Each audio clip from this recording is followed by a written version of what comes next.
Hey, what's up guys? This is Anthony from Anthony's Customs, and for this review we're looking at the Marvel Legends San Diego Comic-Con exclusive MAGIK figure. Now this one is actually pretty good. It has a lot of unique parts, but it has one serious problem that drives me nuts, and that is her legs keep popping off. Anytime I try to pose the figure, the legs fall off. So that's not really a good thing.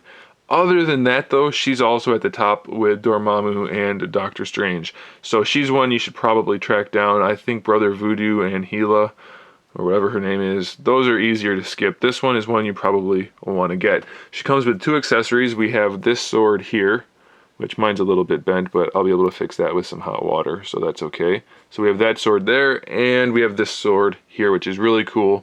Not glow in the dark. It is semi-translucent. I thought at first it was glow in the dark and that'd be cool, but it's not. Still a nice sword.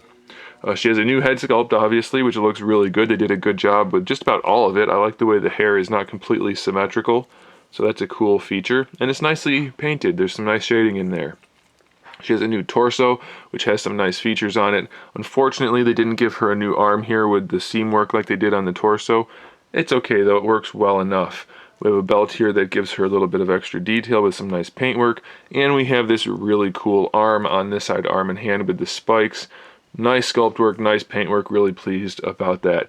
No real sculpt work for the rest of the legs, but the way they use the seam to do the paintwork is good because we don't have to worry about clean lines or anything. The X on her shoulder looks pretty good, and the paintwork on her face also looks pretty good, though I have noticed a lot of the females kind of have the downward sloping eyes, which make them look like they're sad all the time. So I kind of hope Hasbro fixes that. Lips are a little bit off, but not too much. So overall, it's a pretty good looking figure. As far as articulation goes, the head, pretty limited due to the hair, but you can get most of the posing done. I mean, you can turn it side to side and just kind of flex the hair a little bit, and it should be okay. Just be careful you don't rip any of these extra pieces off up here or the hair. For the shoulder, it's a fixed ball hinge. Of course, the spike's going to get in the way, so it's a little bit limited, but you should be able to get most of your posing done. Standard elbow hinge gives you a little bit better than 90 degrees, plus the rotation. For the wrist, we have a swivel, and I believe, yep, there's a hinge in there also, so that's good. Diaphragm joint, there goes that leg again. The diaphragm joint actually has pretty good forward and back, a little bit of side to side and full rotation, so that's good. The belt floats even though it doesn't need to. Hips, ball peg hips, so again, be careful with that. Pretty limited posability, but I guess it's good enough. Thigh swivel, double jointed knees, so those are good. We have a shin swivel on here.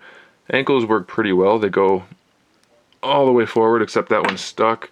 So let's see if this one will do it. All the way forward, all the way back, and an ankle rocker. So that's pretty good. So for the most part, it's a solid figure. This arm functions the same as this one, just without the spikes.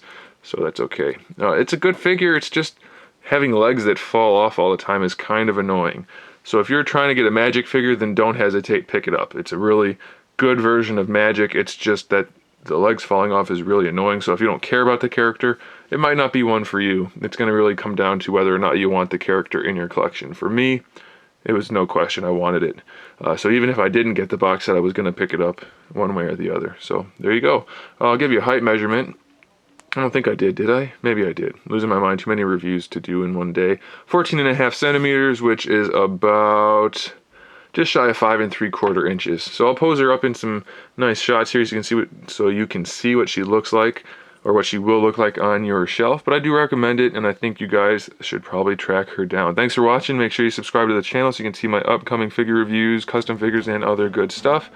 And in the meantime, keep collecting.